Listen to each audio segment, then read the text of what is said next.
Hi, and welcome to the grand opening of the new ShootSmarter University page. This is the spot where you can find our premium pay-per-view videos, as well as the new video content that we bring out, the pay video content that we bring out, and you'll also be able to see where our live events are as they pop up, because we got lots of them here in the United States and a couple overseas, in fact, where our talent will be helping you to shoot smarter instead of harder. That's what we're all about. We want to be able to have technology work for us so that creatively as photographers we can have an idea, a vision, and then we can pick up the tools that we need and set them the way we want to allow them to help us create that vision. We don't want the tools to get in the way. That's why we call this shooting smarter, not harder. To introduce you to our way of doing things, I'm going to show you one of our more advanced videos. We're going to play it for you for free. This is Ultra Portable Power Portraits. Mouthful, huh? I'm a commercial photographer by trade, and I have to shoot a lot of corporate and executive style portraits, both in a studio environment and ones that are on location. Well, the lighting for that is pretty tricky, and now that we're moving into a video version, a talking portrait, if you will, I want to review the basics of lighting, because lighting is lighting, no matter if we're going to use it for photos, still photos, or if we're going to use it for videos. I'm developing my own series of talking portraits for my commercial and editorial and advertising clients, and they're all based on the basic principles that are in this video. You'll see me dragging around a bunch of battery-powered flash and adapting it into all kinds of different shapes and sizes using a variety of light modifiers, and I'm going to photograph a big shot for one of the unions here in Chicago. Now, this does apply to pretty much everybody that's watching, because flash, even though we can't use flash for video, it's still a very powerful tool for the hybrid photographer. So join us. We're learning how the smart way is to be able to shoot photo and video and audio on location and in the studio so that we can create the best product possible for our customers. I don't want to be limited as just a still photographer. I don't want to be limited as just a video producer. I want to be a hybrid photographer that can freely move between photo and video. I hope you do too, and if you do, you found the right spot. Do us a favor, spread the word about this really cool video and our site here, and help us grow to become the largest high-quality photo education resource in the universe. Thanks. First thing we need to do is understand what they want. Here's what we needed. We needed to create one set of photographs that has three different looks to it. A formal portrait, very businessy, stoic portrait. A more engaging type of in-conversation shot, which we do a ton of those. Then we wanted to do a more friendly, personality-driven, outdoorsy type of shot. Well, we only had 90 minutes to create all those images. So we have to get what I call ultra portable. Typically, we'd like to bring in a bunch of studio gear and set up all the lights that we need to, and bring in a whole truckload of lights so that we could have our staff put all three of those lighting setups together at one time. That really wasn't going to work in this particular instance. So we had to get smart. Those of you who know our videos and have seen some of the things that I write on ShootSmarter know that we have a lot of equipment at our disposal here. But I want to be really smart. I know that I've got to create nice images in a very short amount of time, so I want to be ultra portable, and I'm going to work outside for one of the shots too. As soon as I think I'm going to do an outdoor shot, you know what I think of? Battery-powered flash. Yeah, I've got all kinds of Profoto gear hanging around here that's AC powered. I don't want to use that outside because there's too much liability, too dangerous, all that other stuff. I want to stay light, powerful, smart with my lighting equipment. So we've got the ability to use a wide variety of speed lights, right? I'm more of a Nikon shooter than a Canon shooter, so I've got a handful of Nikon speed lights that I can put together. That would be one option. I've also got big Profoto and big Elinchrom battery-powered packs that I could travel with me as well. But you know what I decided to do? I decided to go with the most portable, powerful system that I have for this type of job, and I went with the Quantum Qflash gear. Now, Qflash gear is somewhere between the power of a speed light. It has a lot more power than a speed light, and the flexibility of a studio light. Somewhere in between there is the Qflash gear. So throughout this video, you'll see me using my Qflash gear. Now, don't freak out if you don't have Qflash gear. I'll talk about how we can adapt speed lights into doing pretty much the same thing that we do. But when we use speed lights, they'd be a little slower, right? We don't have as much power, so we have to be a little more delicate on how we get things set up when we use speed lights. So lighting choices for me: going to be Qflash. Next, light modifiers. In this series, you'll see me use a wide variety of light modifiers, from a great big 6-foot Elinchrom Octabank that's fueled by a T5D from Qflash, all the way down to just a bare bulb, right? I'm going to use for fill light in some environments just a bare bulb sticking up there, lighting up the entire room. I'm also going to use some on-flash small portable modifiers. You'll typically see me using the Harbor Digital Design Ultimate Lightbox. However, you've got a wide variety of on-flash modifiers that you could use to do the same thing, right? I just want to be portable. I want to be powerful. I also want to be flexible. Next, we're going to have to do everything wireless. We're not going to be running sync cables all over the place. Plus, we got to move on the fly. I want to be able to wirelessly connect from my camera to my flash number 1, my flash number 2, my flash number 3. Those of you that know what I do know I'm not a big fan of the infrared systems on the speed lights. All right. For these shots, except for the outdoor one, we could use the infrared triggering system, your creative light system for your built-in speed lights. Well, I'm not a big fan of those just because they're a little inconsistent. I would rather go radio slaves. Well, I've got a couple of choices there, don't I? If I were using speed lights, I could use the Pocket Wizard Flex and Mini system, which you know I adore. If you haven't seen one of these, hop onto FridayPhotoSchool.com and search for one of our Foundations episodes. It's actually free to download, all about how I use these with great success. So for this job, I'm not going to use the Pocket Wizard system because it doesn't work very well with the Qflash gear yet. Maybe at the time you watch this video, they've got some of the firmware issues sorted out. But for now, I can't take a Qflash and use the Mini or Flex from Pocket Wizard with great success. I can use, however, the wireless system from Quantum. You're thinking, oh, Will, you got to be kidding me. I've already got my Pocket Wizard, or I've got my Pocket Wizard Flex and Mini, or I've got my Elinchrom system, whatever you have. You're telling me you're using another system? Yep. You know why? Because it's perfect for this job. All right. Up on top here, this is going to be my wireless triggering system of choice. This is going to control all my flashes right there. That is the Pilot from Quantum. And it is not only a triggering device like a Pocket Wizard, but it is a controller. It allows me to assign a line to each one of my flashes and control not only its power, but it also allows me to control what exposure mode it's in. Because one of the things that you'll see in this video is I flip my exposure modes all the time. I'm not an only TTL kind of shooter because there are times I don't want to use TTL, and you'll see 2 of them in this video. I want to be able to flip that over to manual power. I want to adjust it from half power down to 1/8 power in 1/3 of a stop increments from the back of the camera. Also, you'll see me using a flash meter. You'll see me analyzing my room light so that I know exactly where my flash is going to be. When we work in manual mode, we'll use a flash meter to balance all those strobes out together. Remember, I want to be able to go in, set up a shot, knock down a beautiful shot of a CEO who's a little nervous about having his picture taken, right? This is the 3rd time now he's had his picture taken. The first 2 times they didn't like the pictures. Finally, somebody said, you know what, let's go get one of those big pros to come on in here and do it the right way. So I got kind of lucky that they chose me because it really was a terrific job, and I'm so glad they allowed to let us share it with you. Next thing you'll see is we're going to use computer systems to carry the files through, and I'll talk a little bit more about that later. Next up, we want to communicate with our client. Well, we want to tell our client that we are going to do these shots at a specific time. How do we do that? We do that with a location scout. Take a look at this. Here's us going in and checking out different types of images, where we can shoot in the conference room, in boardrooms, looking at different places, placing a camera where we want to, and all the while I'm building some creative energy on what I want to do. And what do I want to do?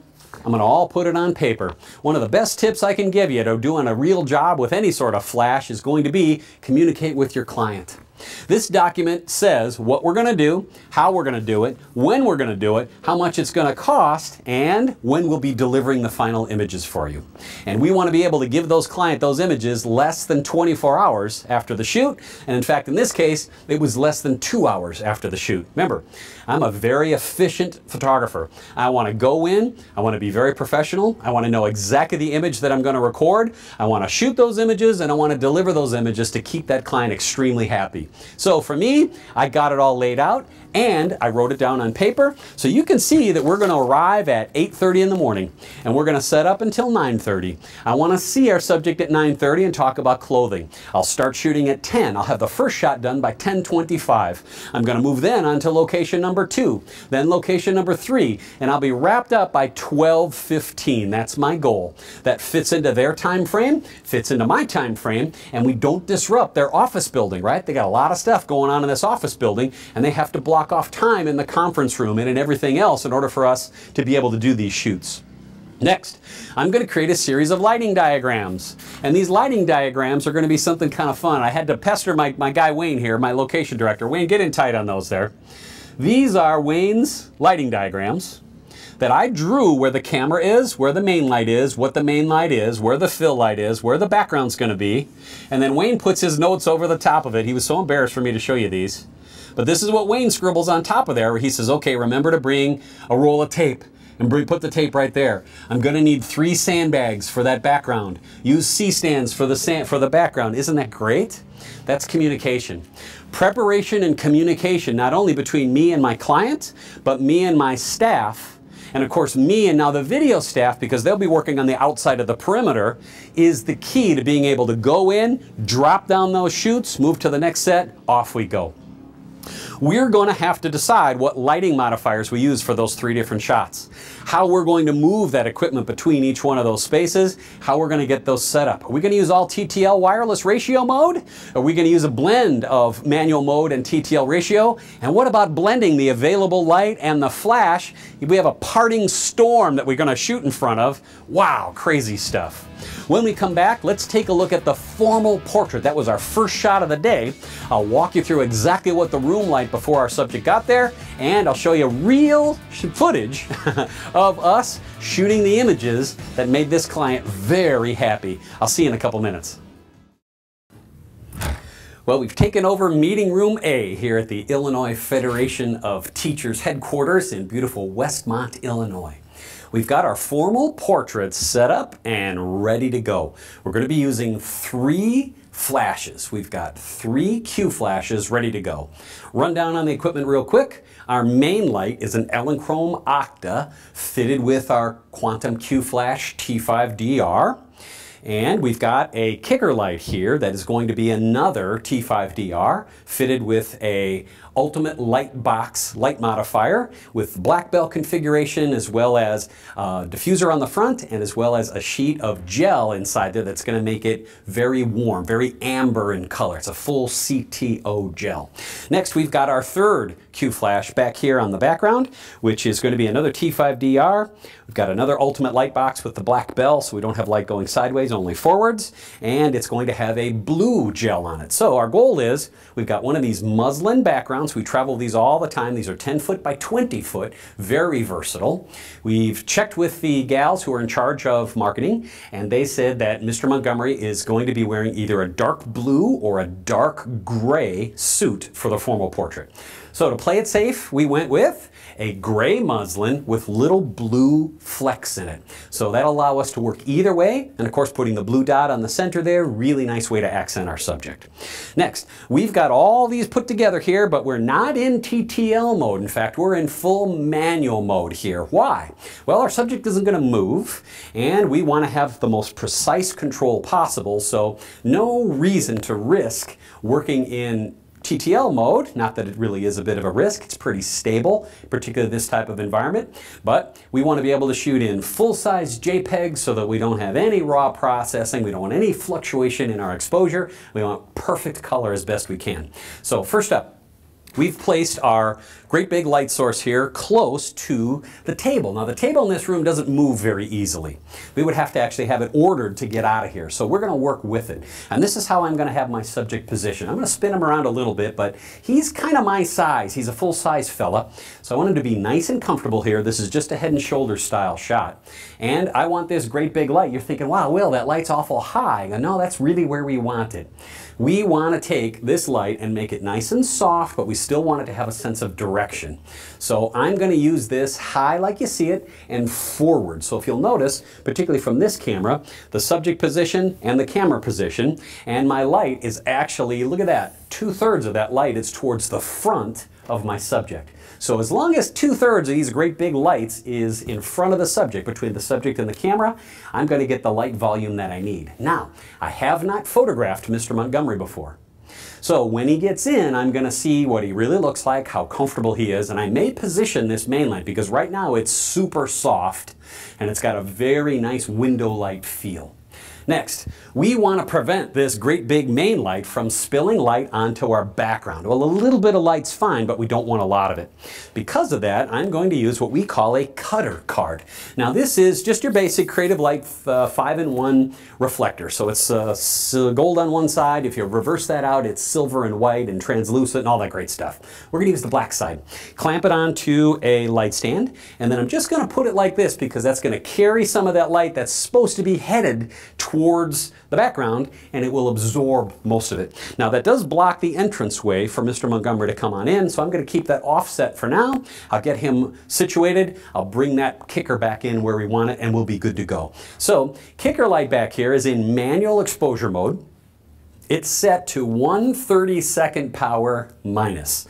That means it's going to fire really fast and it's only going to give us a little bit of light. I don't want a lot of light here. Say we're photographing a subject who's got a very tall shaped head, or a real tall, slender type of person, or a female executive that's got a larger kind of hairdo. I may want to crank that power up a little bit, but for this case, I just want to throw a little bit of warm light from that side to give us that separation we need. So it's a T5DR Ultimate Lightbox, just got a basic quantum turbo battery on the bottom. Of course, everything is battery powered here, which is great because we are on the move today. We've got 3 different locations that we want to be able to shoot in. This is the first one. Our subject is running late. He was supposed to be here at 9:30, then we were supposed to start this shoot at 10 a.m. It's now 10:20. This is where we have to do a little schedule reshuffling, right? Because we're trying to get this shoot done, this entire day done, before we break for lunch. That's where we have to charge our clients more, right? If we have to take the time to go out for lunch or bring lunch in, that means we stretch over an extra hour. We don't really want to do that. We want to get this shoot done in a half of a day, and that dividing line is kind of, do we have to break for lunch or not have to break for lunch? So there's no danger that we're going to charge our client more because they're late. We don't ever do that unless it's kind of negligent or the person does it on purpose, but it's a super rainy day here in Chicago, so the guy's late. I'm okay with that, and our crew is too. Camera-wise, we're just working with a basic Nikon D700. Now, we could be using a Canon 5D Mark II, doesn't matter. Lens choice for me is my go-to portrait lens. I like either the 85mm f1.4, or in this case, I really like the Nikon 105 f2. What you'll notice is on top of the camera, we've got our Qflash pilot. Now that's great for 2 things. Wirelessly triggering our Qflash equipment, particularly in TTL mode. And it's also great for changing the power of our lights remotely. Hear me out. Say we plop Mr. Montgomery in and we decide that the kicker light needs to be brighter. Say it's not strong enough. Well, I don't want to have to walk all the way around here and break my concentration with Mr. Montgomery to push a couple buttons on the back of that flash. Instead, it's actually reported all back here on the pilot, and I can just adjust that from the pilot from the camera position. Nice, right? Gotta love that. Next, room lighting in here. You're watching this video right now under fluorescent room light conditions. This room lighting will not affect our photograph at all. We're at ISO 200. And we're working at f5.6, shutter speed of a 200th of a second. So I will cut this light in half actually, just because I want to change the mood a little bit. And from the subject's position looking backward, I don't want to have that bright wall be a distraction for him. The only downside to working with battery powered flash equipment, no matter if it's Elinchrom or Profoto or in this case the Qflash gear, is if you do have a modeling lamp, it's just going to gobble up your battery. So we typically live without modeling lamps when we're working with battery-powered equipment. Of course, Qflash gear doesn't have modeling lamps. So we're just going to move forward without it. We're going to need to have some sort of room light in order to move, in order to be safe, in order to autofocus, right? So we're going to finish getting prepared for Mr. Montgomery to come in for the first session. I have not had a face-to-face with him. So when he comes into this room, and you get to see it on video here, will be the first time that I have a conversation with him. You will notice that I'm wearing a microphone and Mr. Montgomery is not wearing a microphone. So we're going to try to pick up his audio from the room, which is going to be a little difficult. So I apologize in advance for not being able to hear him as well as we should. But we don't feel that our subjects, our photo subjects, are very comfortable when we give them a microphone, because what happens when they go to their office or go to the men's room, then we need to teach them how to turn that off or to turn it back, and it just turns into a little bit of a headache.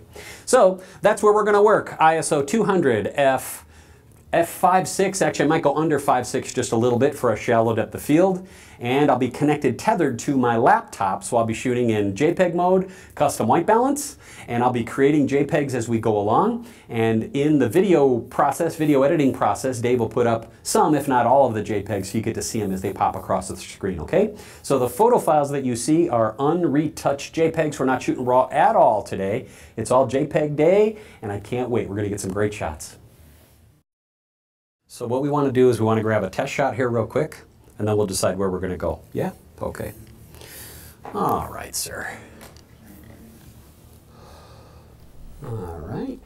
Now I'm going to be looking at that test shot that's going to pop up on the laptop. If you see the laptop there actually has a shot of Wayne, our location manager, on it now, because we want to get a rough idea if all that lighting is working before our subject comes in. That's my guy.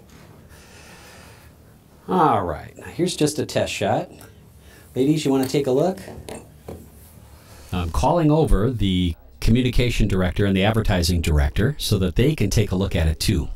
Using the laptop allows them to see a larger picture instead of on the back of the camera, and it's much more professional. Everybody seems to like it, and off we go. Go. Head tilt a little bit. There you go. Yeah.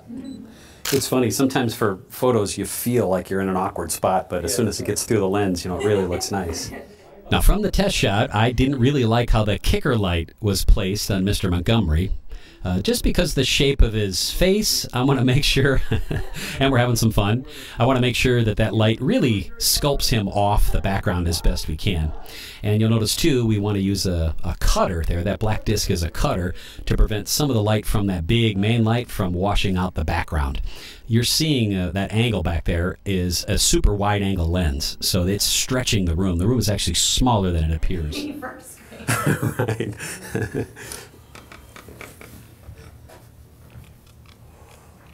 Just getting it perfect there, my friend. Notice how close the camera is to the edge of that light source. It's very close. See that? That's why we don't have a fill light in this shot, because that great big Octa is acting as the main and the fill. Now, sometimes on the video, it's out of sync with the still photography, and you don't see a flash go off, but the flash did go off, as you can see the images coming up on your screen here. Yeah. There you go. Good. Nose just a whisper this way. That's now the details of getting an executive like that to come across with some personality.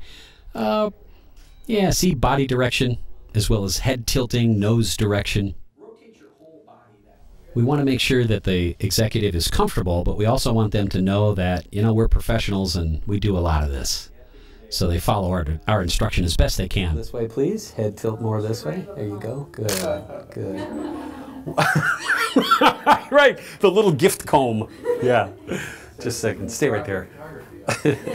Still not happy with the kicker light. I'm going to raise it up a little bit. Oh, wasn't that funny? All the time we're going to be talking with the folks in the room to make him loosen up. See how his legs are kind of moving now a little bit? That's a body language sign that our subject is a little more comfortable. Well done. That's it. Nose a little more this way. That's it. Good. Chin up a little bit. We do shoot fast, don't we? Little smile. Yep. Yep. Yep. Okay, big smile. There you go. We need a wide variety. Teethy smiles, not so teethy smiles, no teethy smiles. I'm going to check to see those images pop through. Sure. Let's see a little more. And next, I want to see a little, I think, more of his shoulder. I want to see it actually go out of the frame. Now, you think some of that stuff really doesn't matter a whole lot, but it does. It really does when you talk about somebody who's got a very powerful position, like the head of a union here in Chicago. I want to make sure that that formal image really speaks to the viewer. Looks good. That's very nice. All right, hop back in for one more round. And all right, I think that I've got a couple more angles that I want to work at just to give them the variety that they're looking for. Tilt. Yep. Let's bring that shoulder around a little. That's it there. There you go. He's looking much more comfortable now. Head tilt a little bit more, my friend. Thank you, sir. Chin down a little bit. A little more smile. Nice. A little more head. And remember, the volume of flash that's coming out of that large light on the right, the main light, is so small that the video camera's having a hard time picking it up. So it is firing. And what you're seeing is primarily the fluorescent lights in the room for the video footage. But the flashes are much stronger than that. So you don't see any of the fluorescent light in the final photograph. In fact, you just see the flash values. I gotta say, it's almost like going to central casting and saying, I want a guy that used to be a teacher that now is the head of the union. Yeah, give me a guy that looks just like that. Well, that's a good thing then, because yeah. that's who I am, so. Glasses are great. Glasses are great, yeah. I kind of like those that you're not smiling in, too. The more stoic? I do like some of those. Yeah, they were. And there's my client telling me they like the shot. This is one of the reasons that, of course, we use a laptop and we have a good level of communication with our client. And see the subjects kind of jumping in there. Camera? Yeah. I've never seen anybody use this. Oh, it's so much nicer, that popped isn't up it? that fast. That's the coolest thing. Yeah. Thank you. Yep. Meet you in probably 25 minutes or so over in the conference room. All right. We're going to have to move some of this equipment to get on over there. And of course, we do want the client as well as the subject to vacate the room when we're going to be moving stuff, because it's kind of messy, right? We've got to collapse stands and make noise. We'll clank into stuff. And we'll be moving forward in order to get into our second shot. Our goal is to get some shots of you kind of in conversation. So we're going to put Beth off to one side, and I'm going to shoot her, or Amy, I'm going to shoot down that table, get a nice reflection. So kind of a pretty shot, but one that shows that you're involved and engaged there too. So maybe that silvery tie, maybe, without the jacket? Yeah, I think that might work. Yeah, no, that's All all right, right. we're I'm going to... Terrific. Thank you, sir. We were able to get a great set of images, nice and speedy, and that's why we like to do things kind of fast and ultra portable. So when we come back from our break, we will take a look at our second shot, which is our most complicated shot of the day, using wireless TTL ratio. Wow, cool stuff. Wait to see this. For the next shot, we're going to use one of the tools that I love to use for light modifying on any kind of flash. Now, let me show you the piece that I'm going to work with as my main light. This is going to be a 1 foot by 3 foot softbox. This is a strip bank, right? It's narrow and tall, and it's also going to have a fabric grid on the front right here. That's going to make sure that that nice soft light comes out, but it doesn't spray sideways a lot. It's going to keep it narrow focused, but it's still going to place a nice quality of soft light where we want it. Now, this is just the basic creative light here that fits together on one of the really nice tools that you should definitely take a look at. This is the Creative Light Speedring that also has a hot shoe adapter. Actually, that's a cold shoe adapter. There's no electronic connection there, but it's a beefy metal way to secure the shoe of either your Qflash Trio, that's the speed light from Qflash, or you can use your regular flash in there. But here's a tip. When we use something like a Qflash, we don't have to worry about how we fit the flash into the light bank. Why? Well, this is going to have a thumb-shaped type of flash tube. And in fact, I've used the extension here too. This is a little piece you get from Quantum to move the tube out a little further. Well, that's going to plug right inside there and slide in. Well, one of the things that we like about Qflash is it lights up in a dome, right? All the lights coming out sideways as well as forward.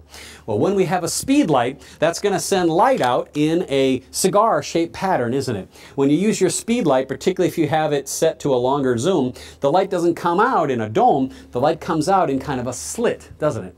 Well, we want to make sure that the light that comes out of the speed light matches the direction that the light is here. Now, if I put a speed light in this way and it has a slit of light that goes there, I'm not going to fill up all that softbox. I'm going to have to run my speed lights this way.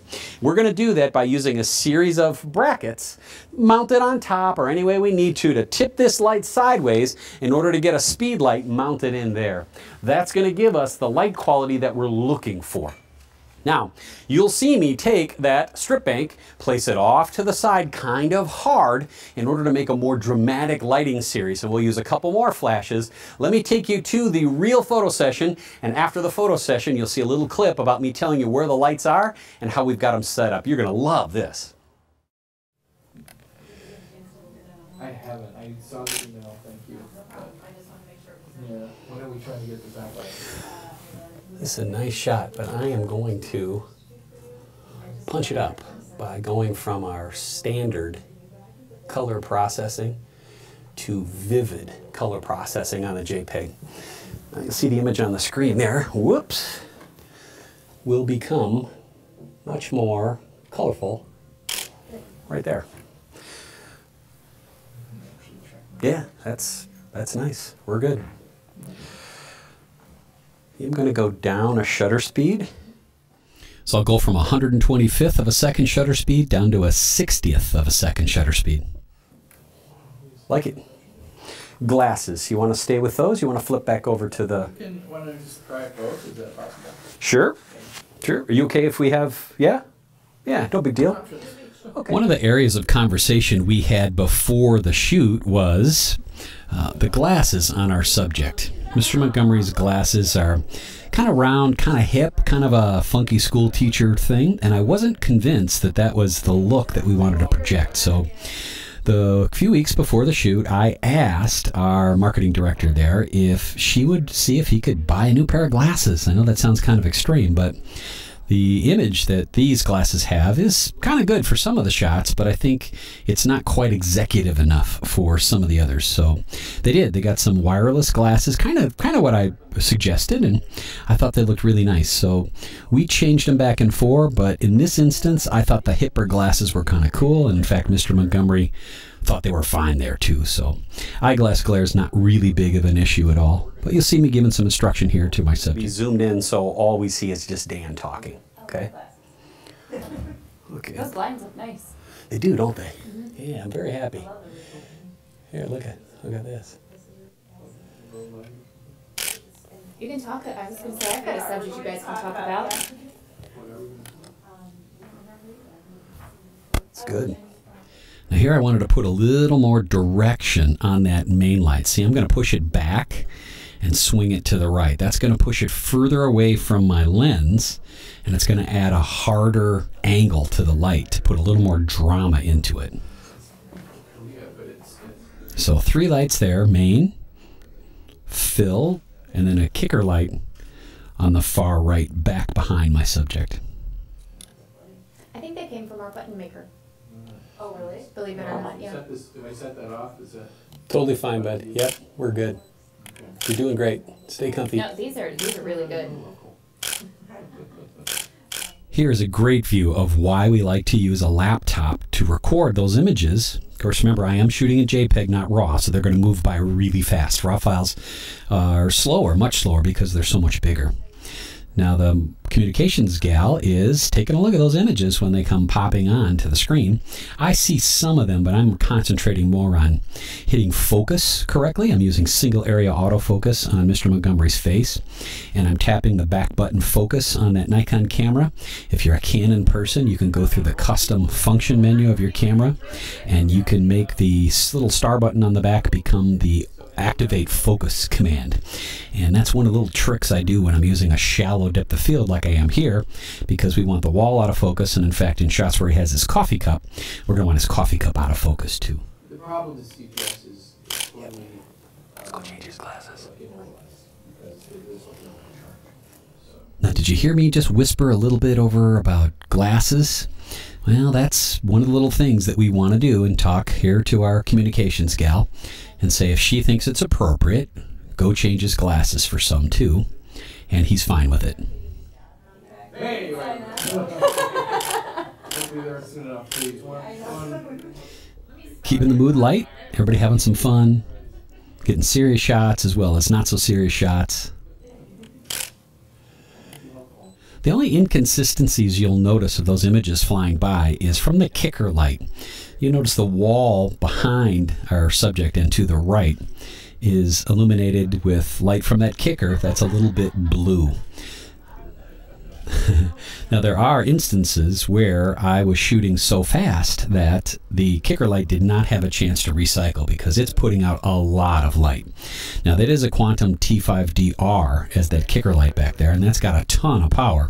But when you shoot it really fast, particularly in TTL mode, where it has to do the little pre-flash as well as the primary flash, sometimes it just can't keep up. We're good here, folks. Nicely done. Okay, thank you. Yeah, I got some great shots. Oh, terrific. Yeah, these are really cool. I like these a lot. And you're going to Photoshop. And that's it. Once we realize I have a wide variety where I've zoomed in, I've zoomed out, I'm very comfortable. We never want to overshoot. Never. Now you notice we don't go into great detail about wireless TTL groups. Well, we're going to save that for the second volume in this series. So those of you that are really interested in how you actually set those wireless groups in the ratio TTL mode, of course we've done some previous episodes of Flash Foundations with that, and our good boy Tony Shrek has got some super info on that. But the second volume of this series, so that is Ultra Portable Power Portraits Volume 2, goes into the lighting details as well as the post-processing. So we wanted to skip over some of those small little heavy-duty details just to show you how we're going to light things in this video. That's how shoots like this go sometimes. When the big cheese comes popping on in, the set is already ready to go, we're going to go ahead and shoot. We are making our way from the second set over to the third set, which is going to be outdoors. It has stopped raining. Things are a little wet out there, but the lighting's actually perfect for what we want to do. And the water on the side of the building has kind of added a little contrast to the shot, so that should be a really nice one. The setup for this shot, very different than a lot of the other shots you may have seen us do before. Remember, we were all TTL, so we're controlling wireless TTL ratio between 3 lights. Here's where we're at. The first one is going to be the 1:3 softbox. That's my main light. That's hard off to one side, and it's at 0, meaning no exposure compensation. So wireless ratio, it's equal to my aperture setting, which was f3.5. Then we've got the second light, TTL. This is going to be minus a stop and a third. So that means it's going to measure TTL values on Mr. Montgomery and underexpose that by 1 1/3 stops. That is a Qflash T5DR. The second Qflash T5DR is right up here, and that is set for minus 2 1/3 stops. Now you'll notice that that is just your basic bare tube, and I love to work that way. What's that doing? That's providing the fill, and it's a little harsh. It's got direct light that's a little harsh. Then 2/3 of the light is going to go back into the room and it's going to bounce forward. That gives me that wonderful blend between a direct little sparkly light as well as very soft room light that actually simulates what the daylight's like in the room. Our shutter speed, I opened it up in the middle of the photo session in order to get a little more drama from those closed blinds back there. So at ISO 200, my final working settings are a 1/60th of a second shutter speed, f3.5. Custom white balance, of course, so that it's balanced for our strobes. And I zoomed back and forth between the 70 and 200. Don't know exactly what focal length. You saw I had some compositional changes inside there. I got exactly what I'm looking for. I like the vivid, punchy type of shot in there, and our setup got us exactly what we wanted. So we've got 2 terrific shots in the can. We've got the formal portrait. We've got this series here. We're all good. We're going to move on and do something a little different on the outdoor shots. So we're going to pack up here. We're going to move the other side of the building. We're going to get set up outside for shot number 3. We'll see you over there. And for our final shot of the day, we want to do a casual but powerful outdoor portrait. I want to show the fact that this guy looks like he could be your neighbor and come on over for a beer and a barbecue. It's my kind of guy, right? Well, it's Illinois and it's springtime, so it was raining like cats and dogs the morning of the shoot. Murphy's Law, right? We get there, we unload in the soaking rain, and I take a look at the weather map on my phone and I see, it looks like this storm is going to pass. So we had a couple of hours before we needed to shoot outdoors, and I was still planning we were going to do the outdoor shot. Well, how do we prepare for an outdoor shot, particularly with changing light conditions, right? We've got the sun. We know exactly what position the sun is in. We've got a variety of clouds. We have thick rain clouds that are gray and dark. Then they're starting to thin out, and finally it stopped raining and the clouds are getting thinner, thinner, thinner, thinner. Well, at some point that sun is likely to pop out. So we need to stick really close with our exposure control. Now I know this is flash foundations and it's all about flash. Here's my thought. My thought is, in order to have great flash, particularly when you're blending flash plus ambient light, you need to know the volume of the ambient light and you need to know the ratio between your flash and your available light too. One of the reasons I really like Sekonic meters, and in fact we like Gaussian meters too, because it gives you the ability to see with one flash meter where your ambient light is, where your flash is, and where your flash plus ambient light is. Now, some of that really freaks out some photographers. You have to realize that if you're going to work in TTL mode, this tool will not measure your flash. There are no TTL flash meters. However, this is the tool I took on the job for two reasons. It's great when it comes to incident light with flash and ambient. It also has a spot meter on it too, because that's going to help me determine reflections in backgrounds, if they're bright or too bright. I'm going to use this tool like a pro. I am super comfortable with flash meters. If you're not comfortable with flash meters, hop into Friday Photo School and take a look at one of our Foundations series, free to download, where you can learn all about how I use a flash meter. Now, first thing I'm going to do is I'm going to determine in my mind how much of that available light I want to use. We had really gorgeous available light. I carefully positioned my subject under this overhang next to this pillar where I've got a little bit of light coming down to kind of rim him up on the top, and the light that he's in is really kind of flat. Well, I want to put some direction and some snap to that. So how am I going to do it? I'm going to use flash. I'm going to carefully blend between 20 to 30% of my exposure with flash. The rest is going to be all ambient light. So I want to balance just a little bit of flash, right? Less than a third of the total exposure I want to be flash. Now I'm thinking this in my mind, right? I'm seeing this great shot. I don't have my subject with me. I'm standing in the position and I put one of my assistants in there to take a look at it, and I'm thinking, wow, this is really working. What light modifier am I going with? Let me show you. I want to use something that's soft but controllable. This is one of the Creative Light Octas. This is one of their smaller Octas. It's a, I don't know, 3-foot Octa. This is going to allow me to, once again, mount onto a Coldshoe and get a really great looking shot. I can take either my speed lights, the speed light will light that up no problem, or I can use a Qflash, or I can use one of my Profoto lights and I can fill that thing up with perfect light quality. So this is one of the images, because we're only using a little bit of flash, that we could have easily used a regular speed light instead of a Qflash. But you will notice too that with that light changing really quick, what happens if the sun pops out? I'm going to have to work really quick. If we're fighting direct sun that's starting to streak onto the building, it's giving us very contrasty light, what am I going to do? I'm going to have a backup plan. Absolutely. You know what my backup is? Right here. I'm going to take another flash and I'm going to use it as a fill light. This is just the bare tube sticking up. Remember I told you we use bare tube a lot when it comes to Qflash work? If I didn't have that, I would take another speed light and I just point it straight forward. No kidding. I want to have a little bitty light coming off of for fill. So if I shoot this way with my camera and I've got my main light over here like you see in the shot, then I have that little bitty fill light just dink, dink, dink, a stop, stop and a half, two stops, 2.5 stops under my exposure, just to make sure that my contrast is under control. So I know that's a lot of information, but wait till you see how great the images are. Please take a look at the real footage from a real client session on how we got probably the best shots of the day. At least the client thinks so. Take a look at this. Let's try this right here, my friend. We're going to start kind of here. I always find it good to mimic how I want the subject to pose, particularly when we're close to the same relative size. It works, you know, same gender too. I can pose like a guy a lot easier than I can pose like a girl. Yeah, camera's over here. Yeah. That is the perfect spot to put him, isn't it? You can even see from the video that we've got wonderful backlighting, but he's a little flat on the front, isn't he? That's what that flash is going to do. That's going to add that sparkle of light. Remember, 20 to 30% of this shot is going to be flash, and the rest is ambient light, available light. Let's work right there. All right, sir. Good. Okay, we got to loosen up your eyebrows a little bit. There you go. I know it's a little squinty here. There you go. Stay comfy. That's right. Now, I knew we didn't need a whole lot of power, so you'll notice that flash is, of course, just one flash up in that Creative Light Small Octa. That is a trio. That is a Qflash trio, so that has about half the power of the T5DRs. But we didn't need a whole ton of power. Now, it depends on which angle you see the placement for that light. That light's actually closer to the subject than you think. Yes, please. Yeah. Do you want to just watch off?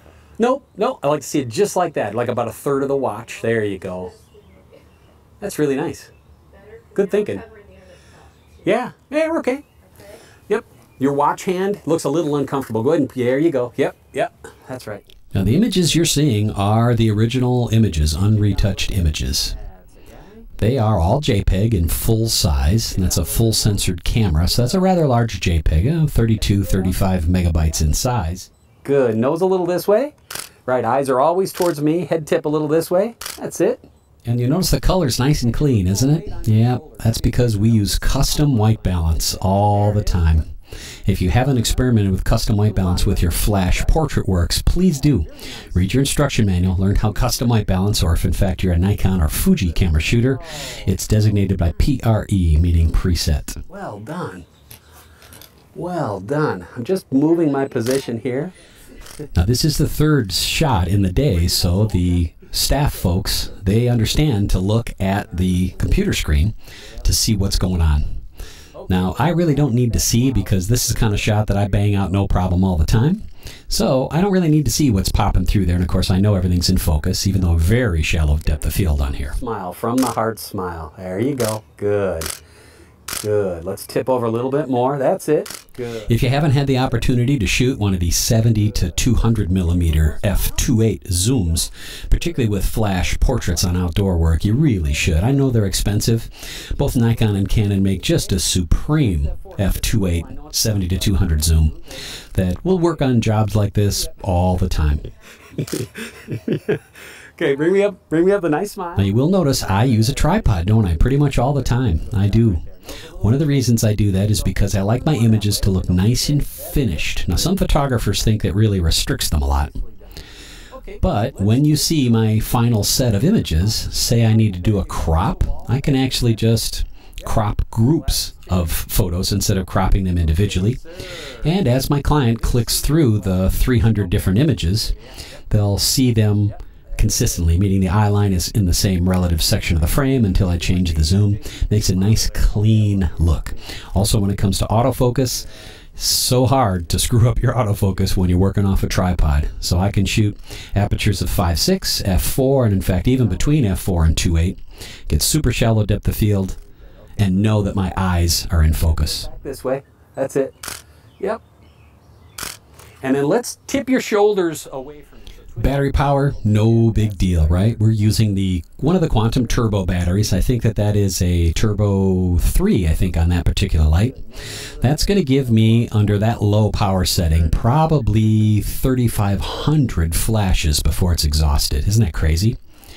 One of the things about using speed lights under a situation like this, of course, this light modifier works great with speed lights, right? You can slide in your Canon or Nikon or Metz flash into that Coldshoe, and you're good to go. Good. I swear these look much better than you feel. Nice. Good. You're all set, buddy. You will find out taking one of the Quantum batteries and plugging it into your ShootFlash, your speed light ShootFlash, will not only give you faster recycle times, but you won't be throwing AA batteries around all the time, right? I would have gone through easily a set of 4 AA batteries here. We've got the nice series there for family and the whole bit. I mean, you're gonna be out of the double doghouse with the wife on this one. So here we just want to affirm with the client that they can trust us, that we do have terrific images, and of course the images are coming through as we're looking at that, right? Nice set. You got 3 nice different images that tell a story. So Very good. Thank you for your time. Thanks again. Very much well appreciated. Thanks, guys. Pretty cool stuff, huh? Yeah, we got some great images. Where do those files go from there? Once we finish that shoot, we've got those images. They're on the hard drive. We're going to back them up onto a thumb drive. In fact, I might even copy them to our remote server if we have an internet connection. But in this case, I need to get those files ready to go and sent to the client. How do we do that? No problem. We don't have time in this episode because it's almost time to go, but the next episode of Flash Foundations, which will be ultra portable power portraits. Boy, that's a tongue twister, isn't it? Volume 2 will show you exactly how I put together the wireless systems that you see, how I assign those different groups to do the wireless shot in the second version, the boardroom shot, and I'll also show you how we mounted a Qflash into an Octa bank. That took a little bit of modification, but I'll show you how gorgeous that light looks. So if you stick around for Flash Foundations with our volume number 2, you'll get to see all that info, plus my post-processing is so stinking smooth. I am allergic to Photoshop. I don't want to mess with any of that stuff. I'll show you how I bring those files in, how I auto-crop all of the ones that need to be cropped. I put a little vignette on them. I get those things out to a web page, and my client can see them in less than 2 hours. No kidding. Because I shoot in JPEG, I don't shoot these kind of jobs in RAW. My exposure and my color are perfect. I might do some what I call fine-tuning or tweaking, but those files are going to be put up on the web server, and the client's going to see them either on their computer or even on their smartphone and tell me which ones they like. Want to see how I do that? Piece of cake. I'll talk about white balance, we'll talk about exposure control, we'll talk about all that stuff in volume 2 of this Flash Foundations episode. I hope you enjoyed this as much as I did. Thanks so much to the Illinois Federation of Teachers for allowing us the wonderful courtesy of bringing our video cameras in there to photograph this process, because we love to share all that information with you. If you'd like to take a look at all the great videos that we have on our library, please go to shop.shootsmarter.com. You'll see all kinds of DVDs there, and of course our online version through Friday Photo School as well. And of course, how do you beat the tons of free information on ShootSmarter.com? Suzette Allen, William Ennis, Rick Ferro, even this goofy looking guy, blogging every week on ShootSmarter. It's free. Go there. You'll love it.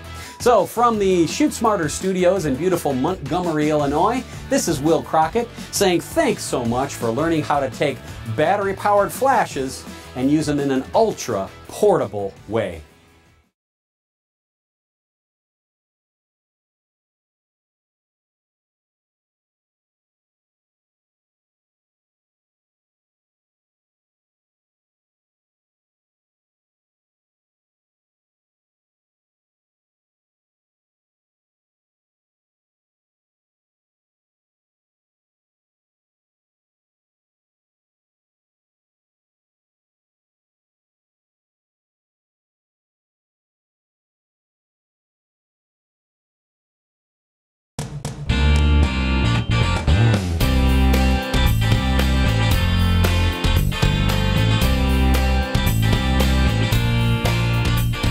Hi, welcome to Flash Foundations in our Volume 2 of Ultra Portable Power Portraits. Wow. In this episode, we're going to go over the details of the lighting setups, how we set them up, why we chose the gear we did, and give you plenty of options so you'll be able to do exactly what we did. Now, hopefully you saw Volume 1 of this series, and if you didn't, it's totally fine. We created a series of images for a real-life client, and take a look at these. Here is a formal portrait. Here is kind of an engaging, businessy portrait series. And here's a more friendly, communicative outdoor portrait. Now, these 3 portraits were done in a span of 90 minutes because we didn't want to take up a lot of that client's time. And of course, we were able to bring the video cameras with us. So if you'd like to see how we actually put together those shoots and some of the backstory on how we move from point A to point B, make sure you check out Volume 1. But let's figure out how you're going to be able to create images kind of like that. So when we have to define those images, first up, I'm a fast portrait shooter. I like to get things very organized. I like to have all my equipment ready to go. I know in my mind what I want to shoot, and I'll shoot. Now, I'm not typically a portrait-y shooter. I'm more of a commercial advertising shooter, and of course my work shows that, doesn't it? It's not really artistic, but it's very clean and it serves the purpose. Why? Well, there's 3 different looks in one set of images. Now, why is that so important? Well, I got to tell you a little secret. That client had brought in a photographer before I got there, and gave them a super duper deal, right? Budgets are everything right now. And they really didn't like the photos. And in fact, I saw one of the photos and I was be as courteous as I could, say, wow, you know, we could probably make some changes here and there. To be honest with you, it was horrible. The guy's very handsome. He's very approachable, and they knew that, but when they saw the photos that the first dude shot, wasn't going to happen. So they balked when they saw the price that it takes to get a Will Crockett inside there, but my work, my portfolio, my reputation said this is the guy that we need for the job. So what do I have to do? I need to choose that right gear to make sure that that photo shoot is a success. My client knows what kind of pictures I shoot, and I need to deliver those. I need to also give them the best service possible, so I need to communicate solid with that photographer, which means I can't be dealing with equipment that I don't trust. I see all the time photographers that get so frustrated. Say they've got a bunch of speed lights, right? And this is what we refer to as a speed light. Hot shoe mounted, battery powered flash. Say they've got 4 or 5 of those, right? Tony Schreck is a master of taking 6, 7, 8 speed lights and shooting in a gymnasium, right? That's awesome, and that's a great skill that he has that I don't have. Plus, we're kind of spoiled, right? Those of you that are followers of the ShootSmarter.com website know that we test a lot of equipment, and we have a lot of equipment here in our photo studio. Why? To be able to create educational vehicles like the one you're watching right now. So at my disposal, I've got a wide variety of speed lights. I got all kinds. I've also got high-end studio lights, meaning AC powered studio lights in Profoto, and I've also got Elinchrom as well. Well, I want to show you something else. When we talk about battery-powered flash, we need to realize the type of work that we shoot and the conditions in which we shoot them under and find the right equipment for you. That's where I fit in. I've got all that stuff, and I've tested all that stuff, and I can tell you what it does and what it doesn't do. Now, we're not here to try to push you one way or another when it comes to equipment. Instead, I want to show you what you can do and what you can't do with different categories of equipment. So I don't care that this is a Canon speed light and this is a Nikon speed light. I don't care. They're speed lights. Well, when we talk about speed lights, that's our entry-level lighting equipment. We can do tons of stuff with that. Let's look at the opposite end. If we still want super portability, then we need to go to big battery packs and more studio-shaped heads. The two systems that I'm very comfortable with, and there's plenty of systems there, the two systems that I'm most comfortable with are Profoto and Elinchrom. Why? Because the light heads fit all my light modifiers that I use in the studio. So I have a great big softbox, a Creative Light softbox for Profoto. That will fit on a Profoto AC powered, right, a wall system, and it'll also slide off and fit on the battery powered system. Let me show you what they look like. First up, back here, we've got one of the battery-powered systems from Profoto. This is their low-cost version. This is the Acute line, and it fits onto a battery-powered head. Now, this is going to give us tons of power, lots of flexibility, wireless control, and premium quality light, right? Not cheap. This stuff is not cheap. It's very expensive, very well made. The downside is no TTL exposure values with this. This is all manual all day, right? So this is more studio gear that you take with you. Personally, love it. This works great.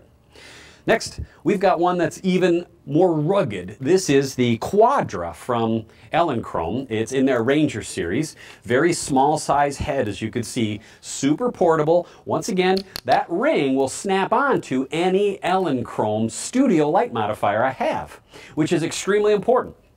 You know why?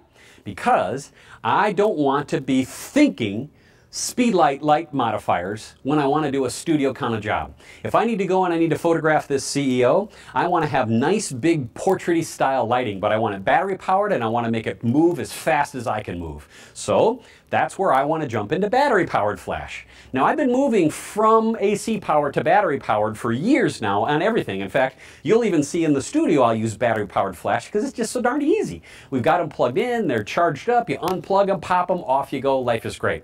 So we want to now take a look at in between those two, right? We've got our speed lights on one end of the scale. Super portable, not a lot of power, very flexible because they shoot in manual, auto, as well as TTL. Then we've got the big battery powered, more studio lights that don't have any TTL. What's in between there? Qflash. You probably knew I was going to say that, right? All right, I'm a big fan of Qflash, and yes, they sponsor this show, but trust me on this. We've got tons of Qflash gear. For this job, I wanted to go with Qflash. Why? Tons of power, easy to work with, gives me TTL when I need it, and it also allows me to shoot in manual mode. But here's the problem. Qflash doesn't have an adapter to go into studio-style light modifiers. Yeah, they've got some, right? Our friends at ShootSmarter make a Speedring that adapts a Qflash into any of their softboxes, right? We love ShootSmarter softboxes. The Speedring's really nice, but a little pricey, of course. Well, does that mean that we can somehow adapt it to the tools that I want to use? No. Here's where we get into a little bit of a sticky situation, but I do want to share it with you. Let me show you.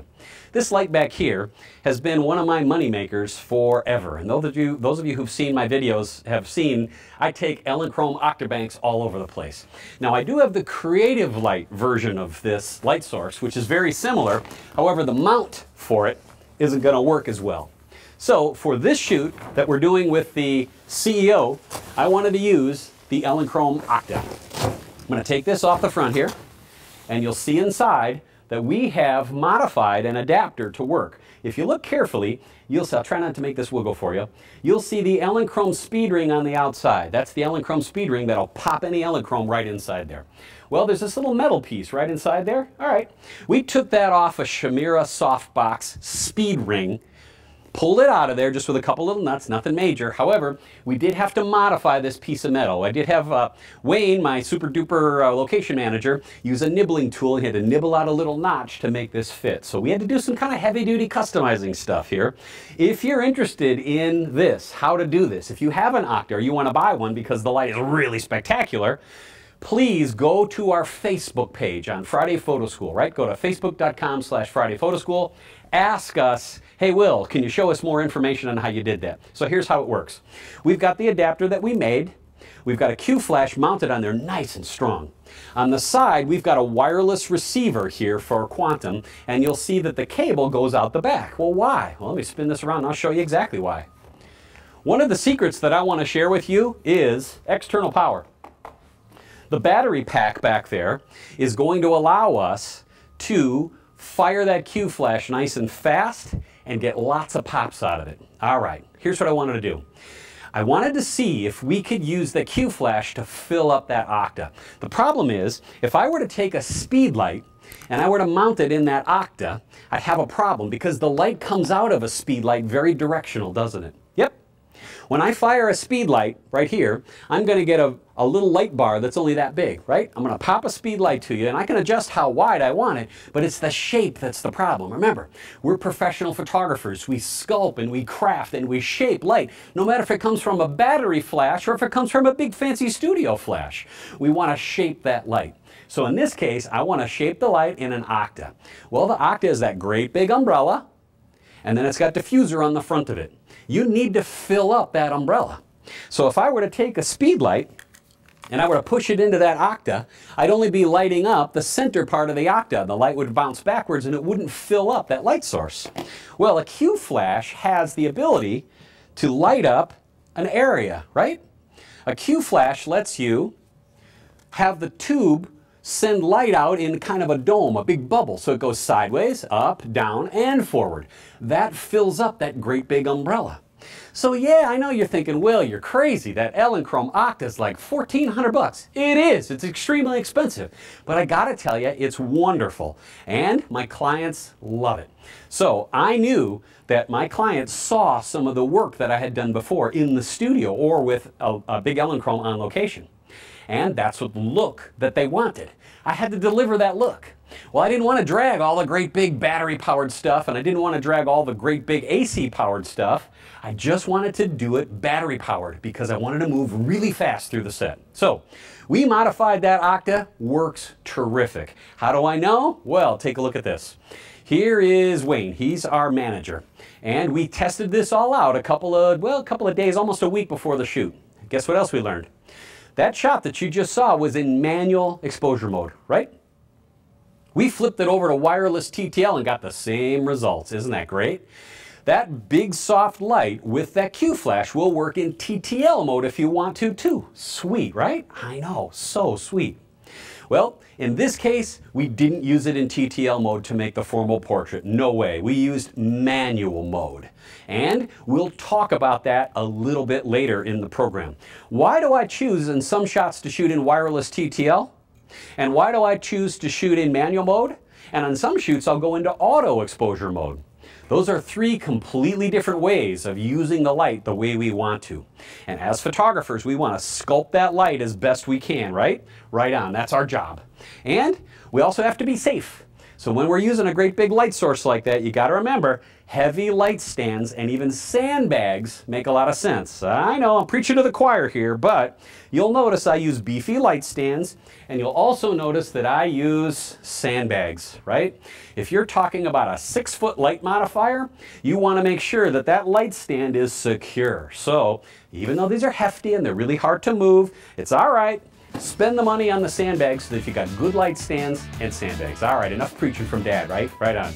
When we come back, we're going to learn some more info on how we're going to travel with our equipment and how we're going to set up each one of those 3 shots. I'll even show you settings on the back of the camera. Cool beans, huh? I'll see you in a couple minutes. So our next decision is, do we use TTL or do we not use TTL for the formal portrait? Now, I'm very comfortable with TTL, particularly wireless TTL, as you'll see a little bit later. I'd like to do advanced things with TTL, but there's a time when you don't want to use TTL. Not that we couldn't with this particular shot, right? This is a real straight up head and shoulder shot.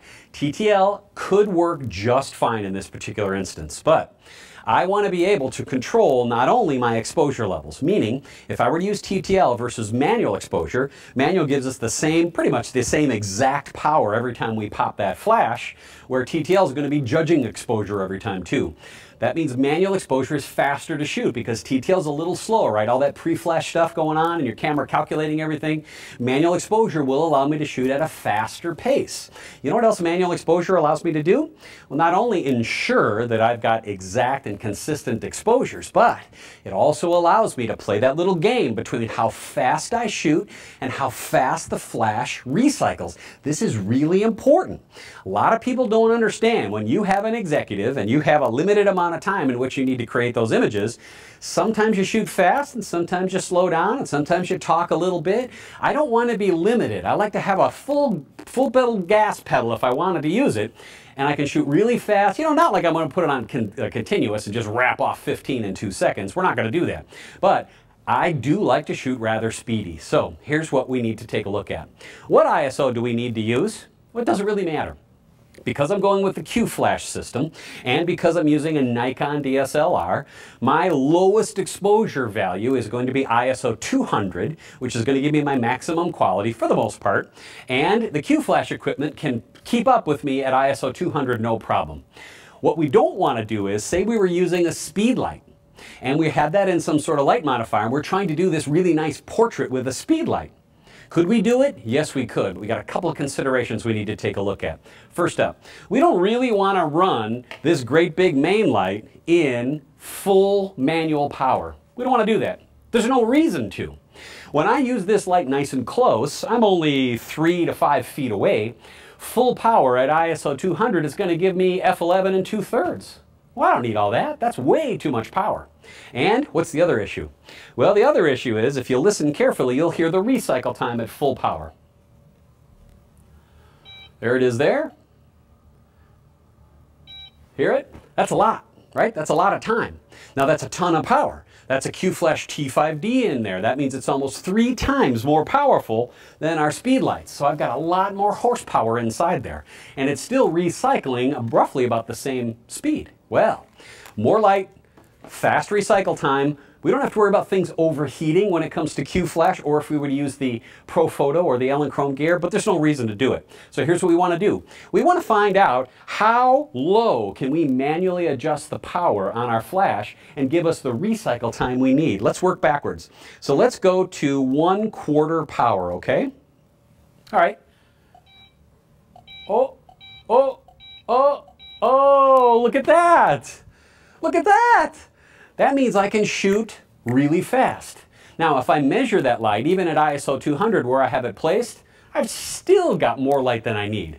What if I want to shoot that portrait at f5.6 or lower, which I do? I like a shallow depth of field with 105mm light.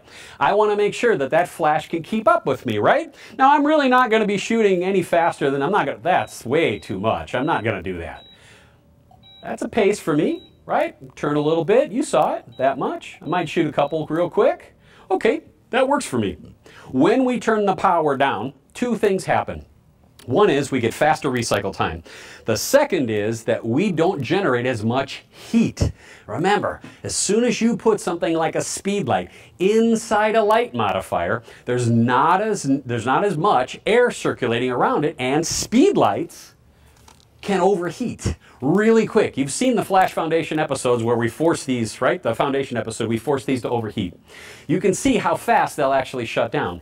Well, when you've got it on top of your camera and you're inside a church or an office building, there's a lot of air around there that's going to circulate through, but as soon as we put it in a box, it's going to heat up a lot faster. So, can we use this main light with a speed light? Well, not so much that particular main light with a speed light, but other ones we certainly can. So choose your speed of your recycle for your job first. Then if you need to take this camera, for whatever reason you're doing a group shot and you need to have f11 worth, and you're going to go ahead and shoot that at half power. Why would you shoot that at half power instead of full power? It'll recycle faster. Well, why are some people so afraid to kick up to ISO 800? I've got photographer friends that have 5D Mark II cameras, which are wonderful cameras, and they're so afraid to shoot a picture at ISO 800 or even ISO 1000. You're crazy. Go right ahead. If you have the difference between shooting at ISO 400 and full power on your flash to do a group shot, or knocking that down to half power and going to ISO 800, I dare you to see any difference in the final picture. Test it and see. We need to think backwards as photographers when we're using flash tools. Battery-powered flash tools are going to recycle slower. We're going to gobble up all that battery. Next, if you're not using an external power pack that we talked about earlier in the program, you're crazy. Why would you want to risk AA batteries in something like that? There's no reason to. We want to be able to use external power packs. Sure, the Quantum external packs are great. There are factory packs. MITS make some external packs for their own flashes. You can get Canon, Nikon ones, whatever. Take a look at getting the power out of your camera. It's going to help you shoot faster and with less heat for sure. So, we've got 3 lights in this first portrait setup. We've got a great big main light, which has our one T5DR in there that's wirelessly controlled by the pilot that's on top of the camera. The next light that we have is going to be our kicker light. And this kicker light is a Quantum T5DR. I'll spin it around so the cameras can see it. That's a Quantum T5DR, also set in a manual power mode. It's powered by another Quantum battery connected right up here, and it's going to have the wireless receiver snapped onto the side of it, right? On top of here, my light modifier is small and it's directional. This is a Harbor Digital Design Ultimate Lightbox. Now, you can use whatever you want to, and we have tons of different light modifiers that we like. These are the ones that I tend to gravitate to. This is one from the Pro Kit that has the black bell, right? The reason that that's black is it's actually reflective on the inside. That means no light is going to go sideways. The light's only going to go forward. And what's it going to do? It's going to go through this gel. This is CTO gel, and you can buy these from pretty much any camera store you want to. They're heat-resistant plastic. They're very inexpensive. Cut them to size. Harbor Digital Design actually sells some of these if you want them to. Put them in the front diffuser and literally just snap them on. That's all there is to it. Next, I want to make sure that that light that comes out of this softbox doesn't go into my camera's lens to prevent lens flare. Don't you love Velcro? This comes with a little kit, and use whatever pieces you want to, even if you have to cut out a piece of cardboard, right? Snap that on there. Let me put that on the right way. There you go. That's going to keep light from going sideways. Now, how am I going to control the power of that flash? Well, I could use TTL, but I'm not going to. I'm going to wirelessly control that flash. This is another reason why for this job I want to choose Qflash. Why? Because I have the ability to change from TTL to manual remotely. Now, a lot of people get freaked out when they see this crazy pilot up on top here. Please don't. If you've never played with a pilot, you need to realize it speaks a language that's different than Pocket Wizard, right? A lot of people get it confused when they say, hey, Will, I see you using Pocket Wizard. And I see you using Pocket Wizard Mini and Flexes. I see you using air transmitters from Profoto. Go look, I'm not married to any transmitter system. I like them all.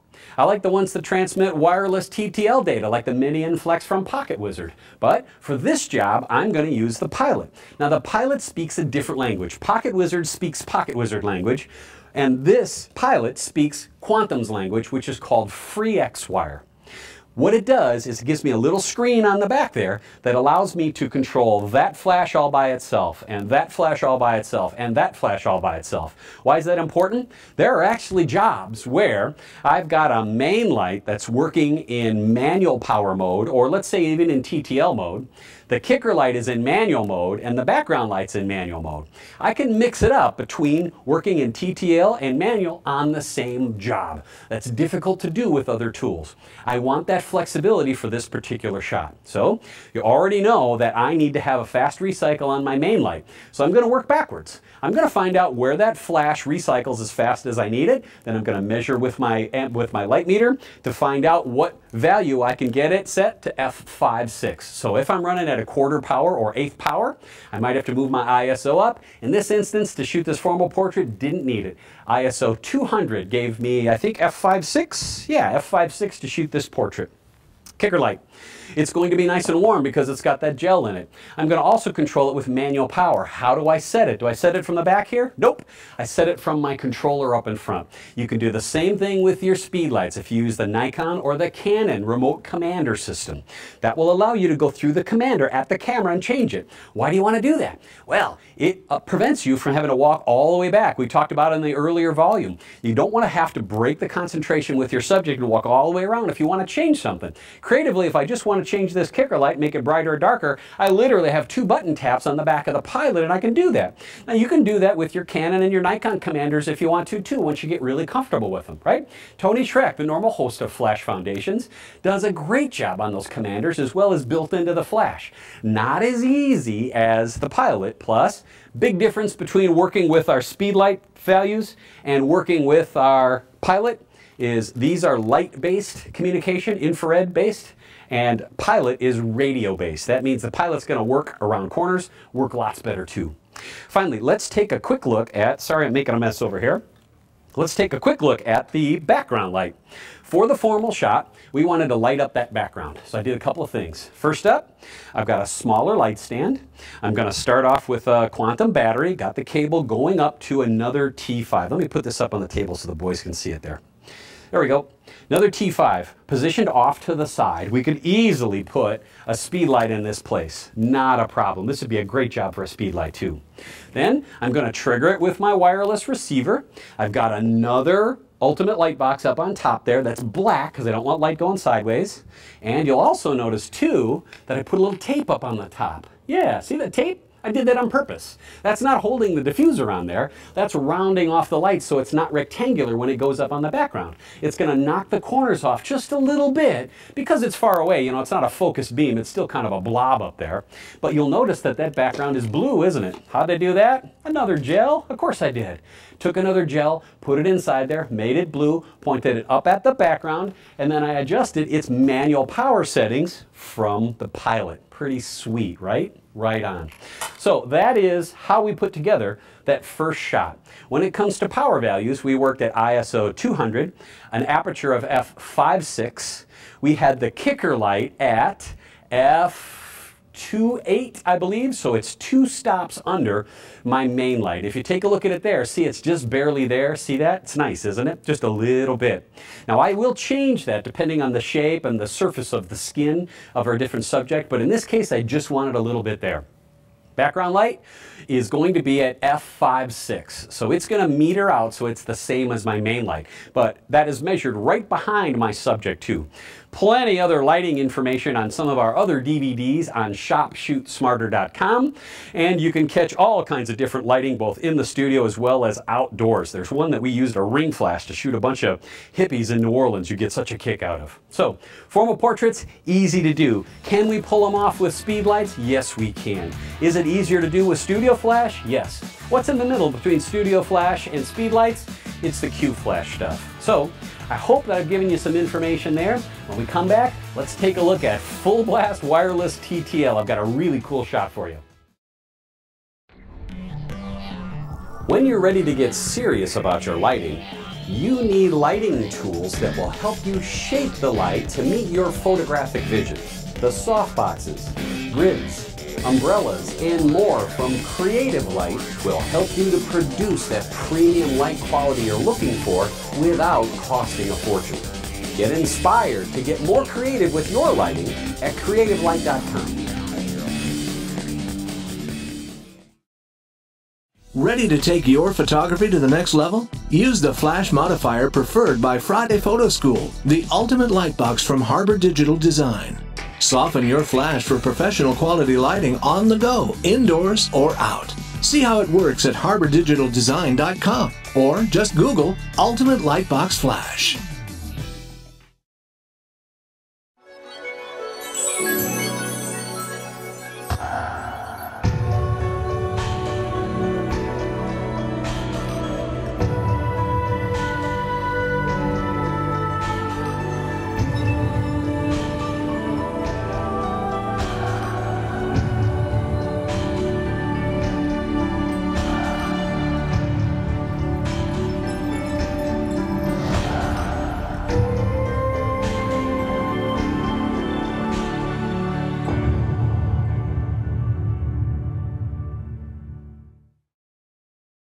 Let's talk about wireless TTL. I know, big topic with the ShootSmarter folks. We are going to use 3 flashes for this shot in 3 remote groups. So no matter if you're using the Nikon or the Canon or the Qflash system, we need to realize that each one of those TTL flashes needs to be on its own group for it to report back all that exposure info. So for me, we're going to use a main light, a fill light, and a kicker light. So that's 1, 2, and 3. Now typically, the main light is in remote group 1 because that's the primary light that sets the tone. But for technical reasons, I can't do that on the Qflash system because the Trio only has remote group 3, where the T5Ds only have remote groups, well, 1 and 2, and the Trio has 1, 2, and 3. Anyway, we're gonna make it as easy as we can. Also, one other thing that you need to realize, that we're going to use the Pilot. Remember, the Pilot speaks the FreeX-wire language, which means it won't trigger with your pocket wizards. There is a product called a Q-Link that we're not going to be using today that will allow you to take your Nikon or your Canon speed lights, connect them up to your Quantum FreeX-wire receiver system, and allow it to work in wireless TTL here, no problem. So you can use your speed lights with the Quantum gear, just have to get one more layer of adapters to put inside there. In this case, going to use 3 lights. I'm going to keep it really simple. Ready? Let's take a look at our primary light, which is going to be the strip bank. This is the 1 foot by 3 foot strip bank. Happens to be the Creative Light version. Use whatever version you're comfortable with. Also, it's got the fabric grid on the front. That's going to keep that light from going sideways. It's going to keep it as focused as best we can. This is going to be set to remote group 3 because I'm using the Quantum system, but I wanted to show you what it looks like if we were to use the speed light. Well, if you're going to use a speed light, a strip bank is great for that because remember, the light comes out of that speed light in a narrow value. But what we don't want to do is shoot like this, because that means the light's going to come out of the speed light this way, but we're trying to stretch it this way and it just won't work. So we'll have to mount a speed light on an adapter. This is the Creative Light Coldshoe adapter. Nice and solid because it's metal. Then we've got a Manfrotto knuckle that bends over here. That's the umbrella swivel adapter. And of course, we'll be able to plug in our speed lights to Qflash packs or whatever remote packs that you want to do. Now for me, I'm not going to use a speed light in this particular shot. Why? Well, I certainly could, but I want to have faster recycle times and I want to be able to control everything from the camera. So instead of that, I'm going to use a Trio, and the only thing that I'm going to do different about the Trio is we're going to use the bulb extender, and that's just a little bitty knob of plastic that you put inside there that allows you to push that bulb out a little farther. Kicks it out a little more than an inch. Why? Well, that's going to allow us to get that light deeper into the light bank, which is going to do wonders for our photography. So in this case, we can use it that way if we want to, or we can flip it back up and we'll be able to put it in its wireless TTL mode. Now, that Trio has a wireless radio system built into it. So all we have to do is address it and we're good to go. If we wanted to use one of the other wireless systems, they don't work too well with the Trios, right? The Pocket Wizard system really doesn't work very well with the Quantum stuff. Everybody kind of has their own little language and they all only speak it. They don't want to learn another language. Well, we want to set our remote group number 3, which is going to be the main light, so that the compensation correction on our Pilot as well as on your remote commanders would be 0, meaning we don't want any exposure compensation. We don't want it brighter, we don't want any darker, we want to have a perfect color. So we're going to position that strip bank so it's off to the left, kind of behind our subject a little bit, coming forward to get that dramatic lighting that you see here. Well, we also have areas where we need fill light, right? Well, that's where we're going to use just a straight up flash tube. This is going to be my favorite fill light for jobs like that. You can use whatever flash you want to, and if in fact you were using a speed light, you'd put a speed light there with some sort of light monitor on the top of it that it would make it spread out sideways, because we want that light to jump around all over the place. So for me, that fill light has to be placed at a value that's lower than the main light, right? Remember, our main light's running at TTL with 0 exposure compensation. Great, that's going to give us a proper exposure. That fill light is there to put just a little bit of light inside there. And what's it set at? It's set at -2 stops. So that's going to be 2 stops under whatever that main light's going to be. Those two things are going to fold together, and the TTL is going to figure all that out and give us a perfect exposure. Now what about that kicker light? Let me show you. Here's where we're going to use a third light placed behind and to the right of our subject that's going to give us that kicker value that we want. Use whatever light you're comfortable with and whatever light modifier, but a light modifier that spreads light sideways. This is another ultimate light box made for the Qflash that's got the white bell on the outside, so it's going to let light go sideways. But you'll notice a special trick. How did we make that blue behind him?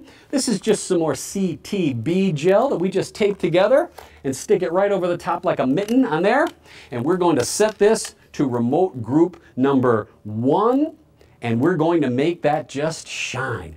That value for our remote group is going to be set to -1 1/3 stops. So our main light, TTL, strip bank, 0 exposure control. Fill light, -2 stops because we want it very dramatic.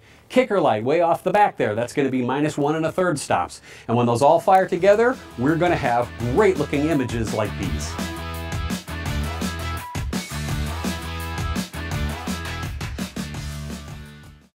The outdoor portrait for this session is very important. It's kind of the opposite of the formal head and shoulders shot, and it's a way that the folks at the union can use the photographs in order to communicate to their members about a more personal side of their leader, right? This guy is the head of the union, he's the CEO of their company, and he needs to be very much in touch and approachable. That's one of the words that they used. Well, you can only be so approachable when you have a formal portrait. We want to do an informal / casual portrait too. So we chose that location. We got really lucky because the light was working with us. Take a look. See the hair light back there? That's all just the available light of me carefully positioning Mr. Montgomery under the overhang in the building. Then we want to add nice bold light, but we want it to look natural, don't we? When you take a look at these images, you see that the light looks very natural. Great, that's what we wanted to do. I wanted to work outside, and I wanted to work with a light source that's very smooth and kind of replicates what we needed it to do. So there are tons of different light modifiers that we could have chosen, but the one that I've chosen is kind of an unusual one. It's one that we use in the studio too. This is the small octagonal shaped light from our friends at Creative Light. It folds up really easy, allows us to use whatever light we want to. Now, a speed light would fill up this box pretty well. The Octas are always better filled up by a Qflash or by a studio light, just because that light's going to come out sideways. But I'm going to use, in this case, a trio powered by, of course, a quantum battery. That's going to allow me to wirelessly control that light value where I want it. So we talked about that balance between available light and flash, and that all starts with a meter. Now, if you want to use your camera and just do test shots without the flash, and then try to bump the flash in there, you can do it that way, but I gotta tell you, that's a hard way to go. I know that I want the majority of my light to be available light, and I just want a nice sparkle of flash. So in that case, I want to have my available light be 70 to 80% of my shot, and then my flash only be 20 to 30% of my shot. Flash meters will tell you all that data, so instead of guessing on the back of your camera, which is always really hard, I would rather use the meter. My technique, super simple. Go ahead, make a manual exposure of the available light and shoot a picture and see where the trouble spots are. When I did that in this one, I'm afraid I don't have it for you, but when I did it, I could see that we were heavily backlit. Great! That means I'm going to throw a little flash in there and I'm going to be good to go.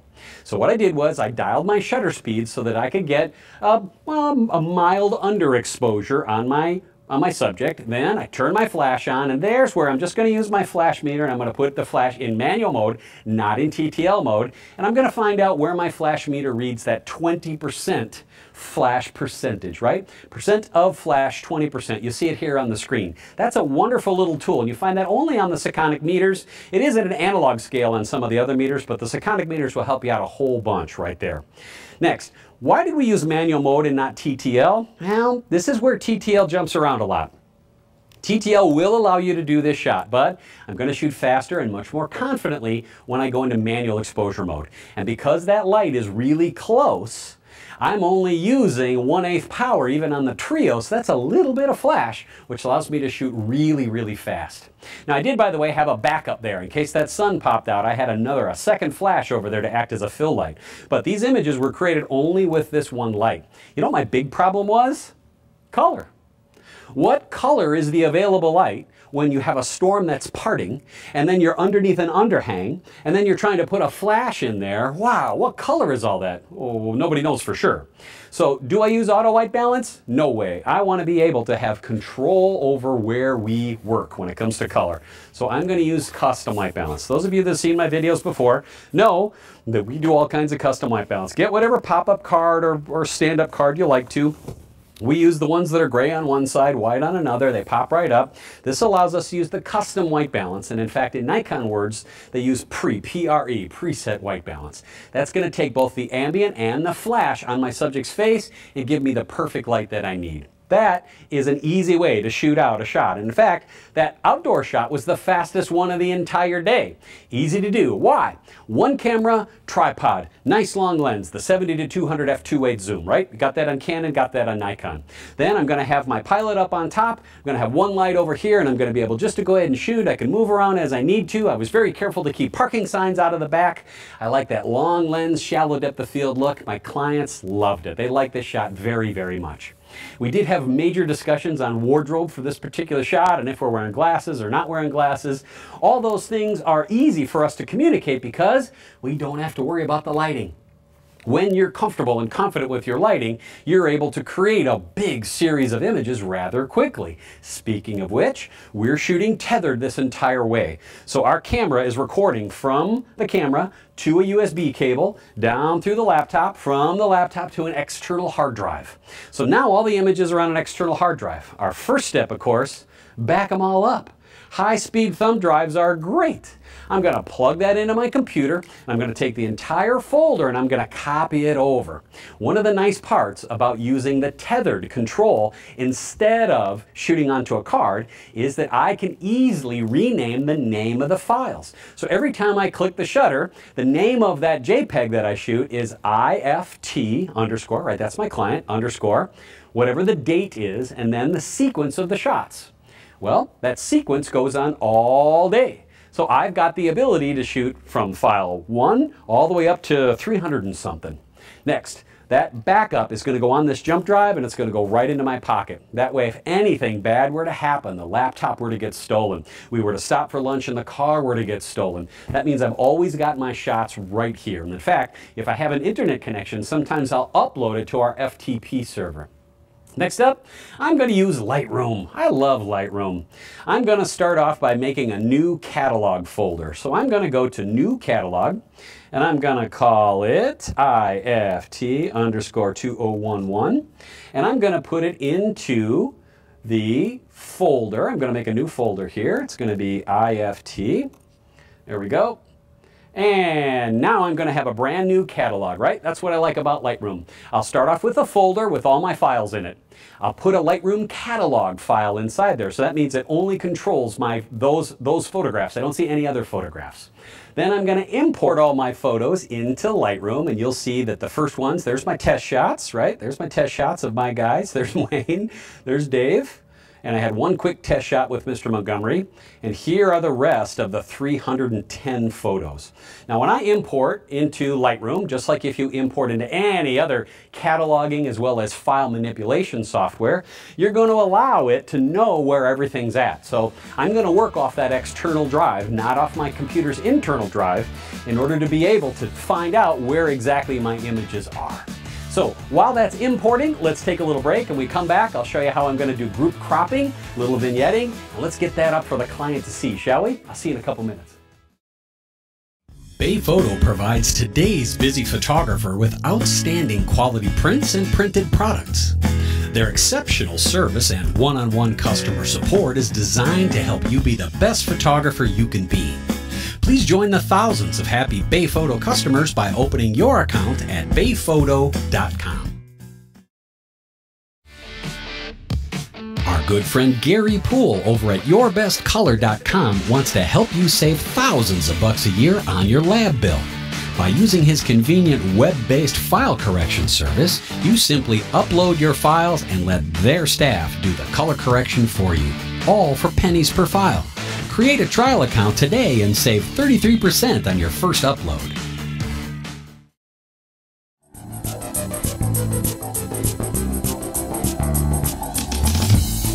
WPPI has always been about education. From the WPPI roadshows to WPPI University to the big show in Las Vegas, WPPI has everything you need to become a better photographer. At these events, you'll learn from some of the best in the industry. You'll network with your peers, and you'll have a great time while you're doing it too. Go to WPPIonline.com for more information. Now, no matter what software you choose for this point, just try to keep it as easy as you can. You know, it's really nice that this step in the revolution between film and digital photography has brought us so many wonderful tools. Always people ask me, well, why do you choose Lightroom over Bridge, over whatever? Well, first of all, I'm more of a JPEG shooter than a RAW shooter, so it's very easy for me to choose whatever I want to do. Next, I don't have a whole bunch of onesie-twosie color correction types of things that I have to do to my files. Instead, for the most part, my files are very good and just easy to tweak. Next, I really like how Lightroom allows me easy adjustments to things like, oh, my black level, throwing on vignettes. I don't really do any sharpening or noise reduction into Lightroom, but at least I know it's there. And I also like the fact that there are some wonderful plugins for Lightroom that work great. So if I do have a noise issue, or I do want to convert to black and white, or I do want to add a special effect, I've got all those things plugged into Lightroom, and they're very simple for me to use because I'm not really big into computery stuff. I'd rather shoot nice images. Well, take a look on the screen. Here's our first shot. That would be our test shot with Mr. Montgomery. And all the shots from this particular set are the same, meaning they're the same exposure, they're the same color, and of course I used a tripod, so the head is basically in the same spot. There are some minor changes, but the first thing that I want to do when I see this is I want to recrop this. When I shoot vertical with a DSLR camera, it's tall and skinny, and I really want to chop that off so it's a little more 8 by 10-ish or 8.5 by 11-ish size. Remember, these are corporate clients. They're used to seeing that too. So here's what I'm going to do. First up, I'm going to select all these images, and I've got them all highlighted here. So here we have file number 1, and it goes all the way over to file number 56. So 1 to 56 is about to be cropped. You ready? We're just going to go up to our crop command, and I'm going to tell it I want to crop to 8 by 10 size. And it's going to allow me to reposition that head the way I want to. I'm going to give him just enough headroom, you see right there. And I'm going to hit return. Then I'm also going to hit sync. And you know what's really cool here? I'll make this so you can see it. It'll go ahead and it'll crop all those the same way. And I can test if I can select if I want them all color corrected there too. Well, you'll notice now no matter where I go in these images, look, they're all cropped the same way. That is the fastest way to make those photos look better, because what's my goal? I want to get these photos, I want to get them up to an online proofing system, or I always give my clients the option of having a printed proofing system, because some clients still want printed proofs, but I want these to be as close, as ready to go as possible. So cropping is first. The next thing I do, vignette. I know, Will, you're so old school. Well, it works. I want to draw our eye back up to Mr. Montgomery. How am I going to do that? I'm going to do it with a vignette. Now remember, I've got all these images selected still. So when I go and I vignette just one of those particular images, I'm going to use the one built into Lightroom. I'm going to select the paint overlay. I'm going to hit the minus button. Here, I'll go really hard. That's way too hard, right? But you see the vignette? I'm going to back that off right about there. Next, looks to me like this shot needs a little fill light into it, and I didn't shoot it with a fill card, but it looks like it needs just a little bit of fill light. Lightroom has a wonderful fill light level that I can scoot that up a little bit. Right now it's at 0. I just want to bring that up to 3. Next, I want to sync all those so all the images are going to have the same vignette, as well as the same crop, as well as that same little fill light bump. Those files are done. Don't you love that? Wow. If this was a female executive, I would soften that skin tone a little bit. And there happens to be a slider in Lightroom that I like a ton. There's 2 of them actually. There's clarity and there's vibrance. Clarity going in the negative direction would just blur off that skin a little bit. Mr. Montgomery here doesn't need that. Now you'll take a look here that we've got a handful of images that we caught Mr. Montgomery in conversation. Take a look. See, his eyes are closed. We don't want to show those to our client. When he's in conversation and we catch him with an awkward, I mean, that might be something that they would use. That's not bad. See something like that? No way. We don't want to show that to clients. Here's where we're going to use the star system, and you use whatever system you're comfortable with. But I just want to whip right through this. I'm going to use the right arrow, and I'm going to use my number key, and I'm going to start off with no stars, and then I'm going to go to 3, means it makes it into the next cut. 4 means I really like it. 5 means the client loves it, right? So that I can have all those different rating values. Well, in this case here, I'm not going to rate that. So I'm going to keep my finger on the 3 button. Like that is okay. I'll keep it. So I'm going to make that a 3. That's not a 3. That's not a 3. That's a 3. That's okay. That's okay. That's great. That's great. Oh yeah, that one is definitely not going to get a 3. But then I'm going to add my filtering. So I'm going to go to rated here, and of course you use whatever yours is. And I'm going to rate it 3 or higher. Is going to knock that down to, once I get finished with, that's called a rough edit. Once I get finished with my rough edit, I'm going to have a little over 260 images. So I went from 310 down to 260 just by the toss away. The majority of those throwaways are going to be in that conference room because I was shooting really fast.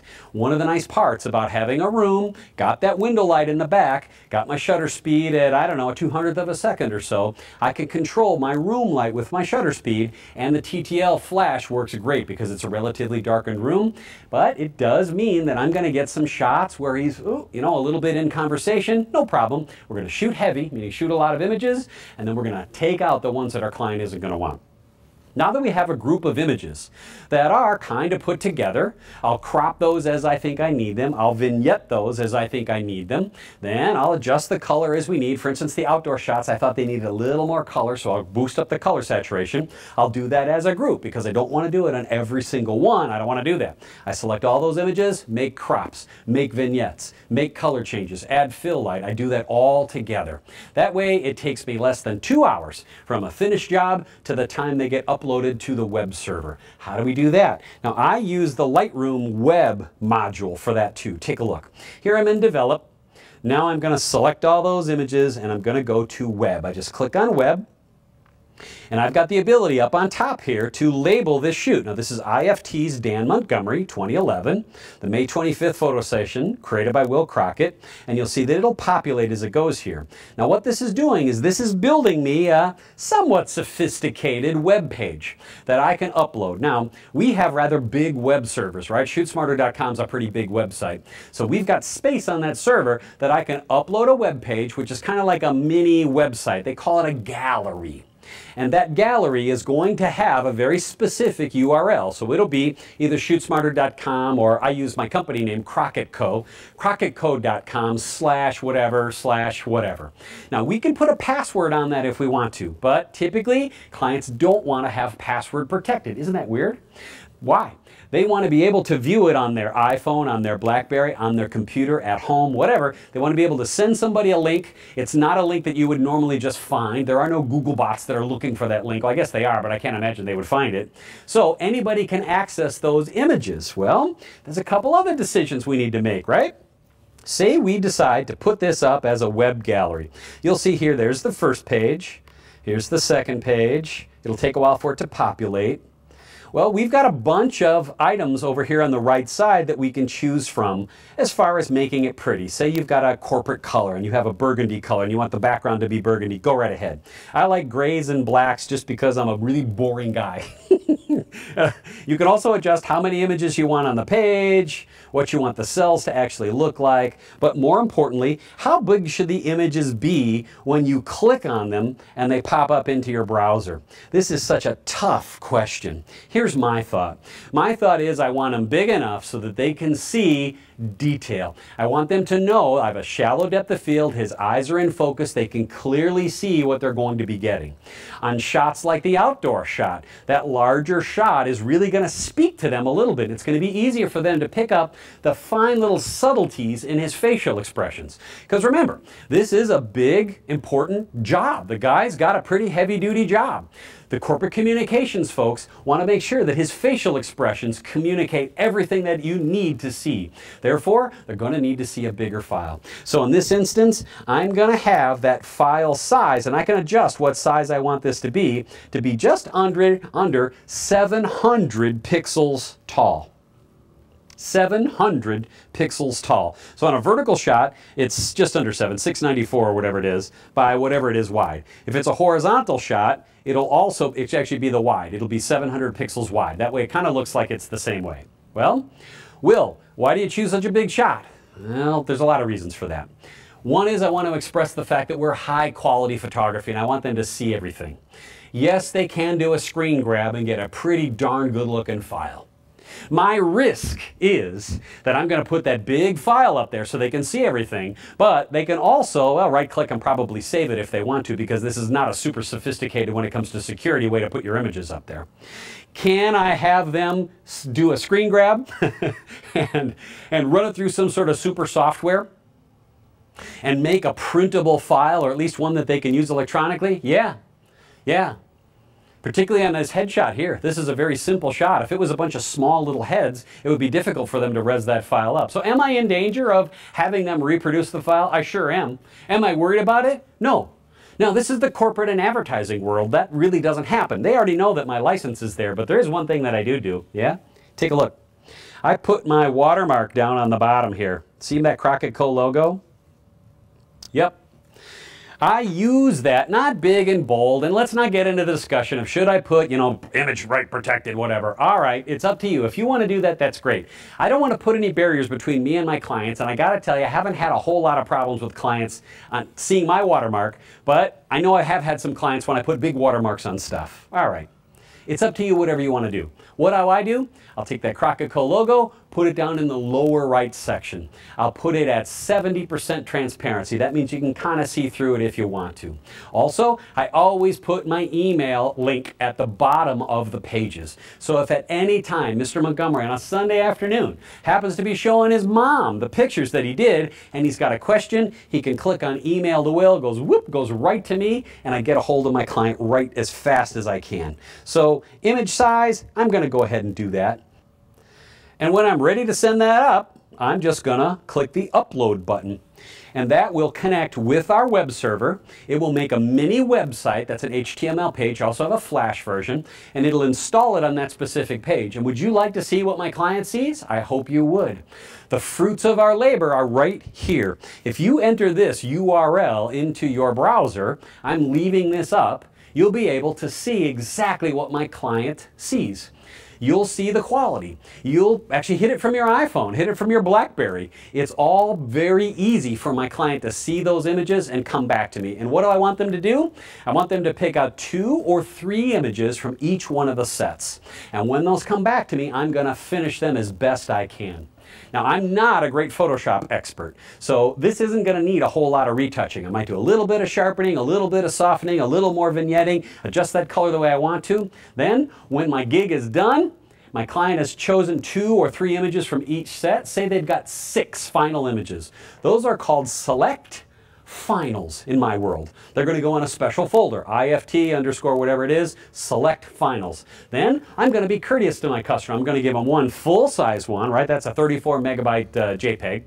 Then I'm going to give them a medium-sized one that they can use for PowerPoints. They could use it for small stuff, handouts and things that they're going to use. And then I'm also going to be courteous to them, and I'm going to make a small web version, one that's going to be 4 inches wide at 72 dots per inch. That's going to be a relatively heavily compressed JPEG, or I might use a PNG. And then I'm going to open that back up and I'm going to resharpen it so that it looks great. Why? Because they're going to use these images all over the place. When they're on the web, I want them to jump off and be the best photograph on the web page. When they see that image nice and reduced, you know, sometimes you reduce an image, it gets real soft and kind of muddy. I want to fix that. So I'm giving the same image to my client in 3 different file sizes. And you know what? My clients love it. This is a happy customer. And you know, I am so thankful to the folks at IFT for allowing the cameras to come in so that we could show you all this really great info so you can pick up information that you can use for the foundations of your flash photography. So don't be afraid of taking speed lights out and doing a big portrait job. Just be smart, be creative, and use the technology that's built inside your camera. So from the Friday Photo School ShootSmarter Studios in beautiful Montgomery, Illinois, I am Will Crockett saying thank you for joining us. And from our crew here, we will see you again. This product is Crockett approved.